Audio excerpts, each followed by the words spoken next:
பொடிக்கு ஜோடியா நம்ம காடியா நல்லெண்ணெய். நம்ம ஊரு சமையலுக்கு காடியா நல்லெண்ணெய்.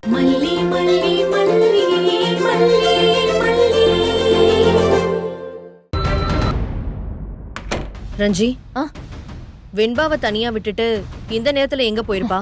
எனக்கு ஏதோ தப்பா தான் தோணுது ராஜிமா. இல்லனா இந்த அர்த்த ராத்திரியில, அதுவும் மாமா வீட்ல இல்லாத நேரத்துல சொல்லாம கொல்லாம வெளிய போகணும்னு என்ன அவசியம் இருக்கு? ஆனா அவ அப்படியே போயிட மாட்டா. போனதும் தெரியாம வந்ததும் தெரியாம நைஸா பூனை மாதிரி வந்து படுத்துப்பா. காலையில ஒண்ணுமே தெரியாத மாதிரி அப்படியே நடமாடுவா பாருங்க. பா ரஞ்சி, மெயின் டோரை லாக் பண்ணிடு. நமக்கு தெரியாம வெளியில போனவ எப்படி தெரியாம வீட்டுக்குள்ள வரான்னு பாப்போம். இன்னைக்கு அவளுக்கு இருக்கு.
தேங்க்ஸ் அரவிந்த்.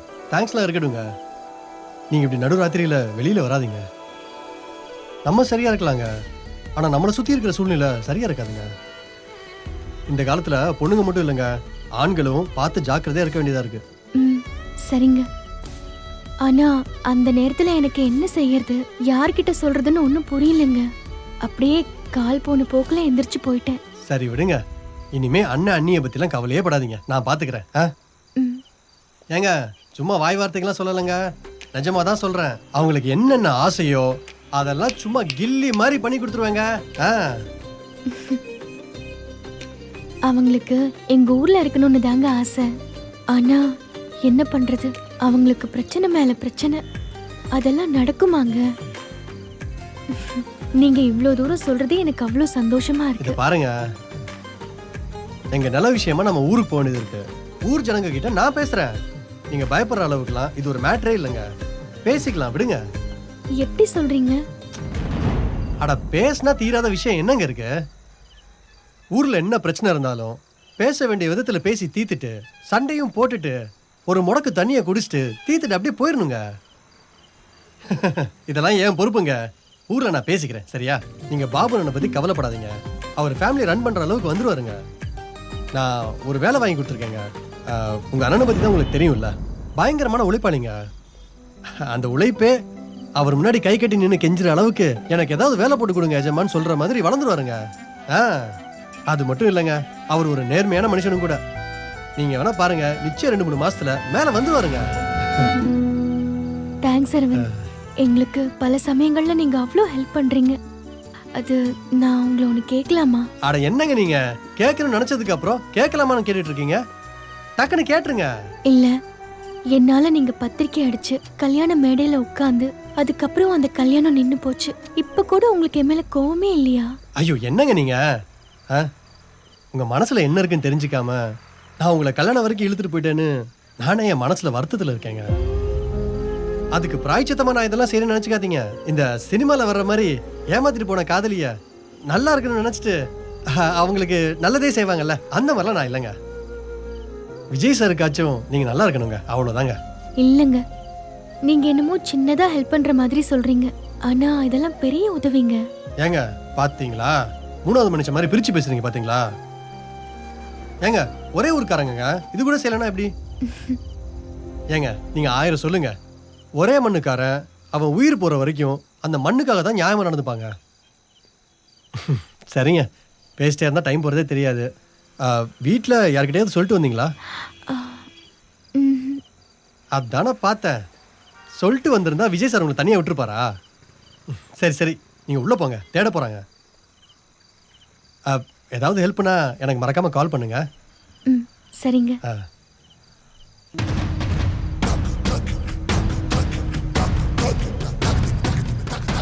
நீங்கள் உள்ளே போங்க. நீங்கள் உள்ளே போனாதான் நான் இங்கேருந்து கிளம்ப முடியும். சரி.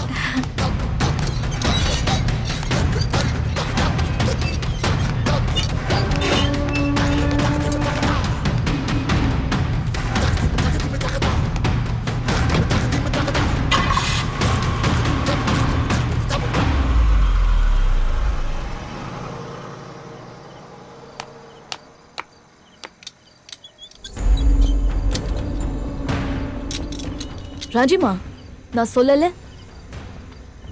இவன் கூட ஜோடி போட்டுக்கிட்டே சுத்துறா பாருங்க. நான் இளநீ கடையில பார்த்ததா சொன்னேன், நீங்க பெருசாவே எடுத்துக்கல. அப்படி இல்ல ரஞ்சி, கையும் களவுமா அவ புடிபடுற வரைக்கும் நம்ம கொஞ்சம் காத்துக்கிட்டு தான் இருக்கணும். இளநீ கடையில நின்னவன் இப்ப வீட்டு வாசல்ல டிராப் பண்ற வரைக்கும் வந்துட்டான். இன்னும் என்ன அசிங்கத்தெல்லாம் பார்க்க போறோம்னு தெரியல. இதுக்கு மேல என்ன நடக்கணும்னு காத்துட்டு இருக்கீங்க ராஜிமா? இதை விட இவளை துரத்தி விடுறதுக்கு நல்ல சந்தர்ப்பம் வேணுமா? இப்பவும் நாம அமைதியா இருந்தா அவன் நம்மள எப்பவுமே பேச விடாத மாதிரி ஆக்கிடுவா. மாமா கிட்ட இந்த விஷயத்த சொல்லி முதல்ல அவளை துரத்தி விடுற வழிய பார்க்கலாம். நீங்க பேச மாட்டீங்கன்னா சொல்லுங்க, நான் போய் பேசுறேன். ஏய் நான் எதுக்கு சொல்றேன்னா ராஜிமா, பேசுறதுக்கு இப்போ உன் மாமா இங்க இருக்கானா? இல்லனா அவனை கூப்பிட்டு இதை காட்டுறதுக்கு எனக்கு தெரியாதா? அவனை வச்சுக்கிட்டு தான் இவளுக்கு கச்சேரியே வைக்கணும். இப்ப நீ கதவை பூட்டிட்டல்ல? பூட்டிட்டேன். காலிங் பெல் ஆஃப் பண்ணிட்டேன். வா போலாம். இப்போதைக்கு இந்த தண்டனை அவளுக்கு போதும். விடிகிற பொழுது இவளுக்கு நல்ல பொழுதாவே இருக்காது. அவ வாழ்க்கையே மாத்த போகுது. அமைதியா வந்து படுவா. வா.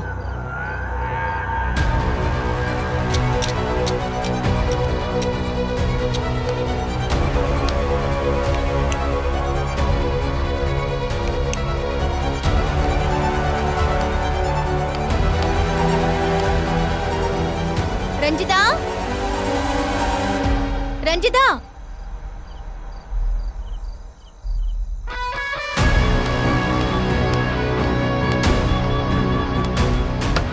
ரஞ்சிதா, ரஞ்சிதா.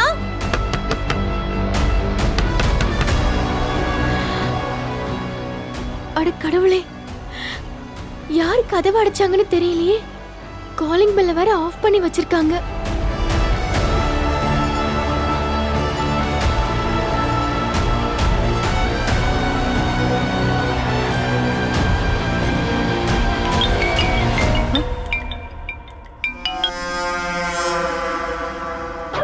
அவதானே?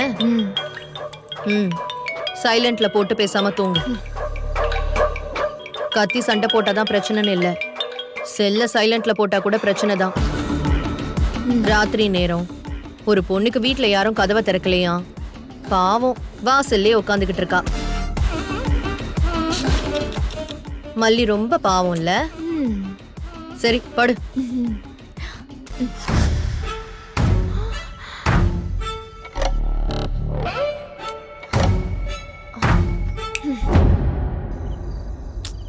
ரிங்கு போய் கட் ஆகுது, போனையும் அட்டென்ட் பண்ண மாட்டேங்கிறாங்களே.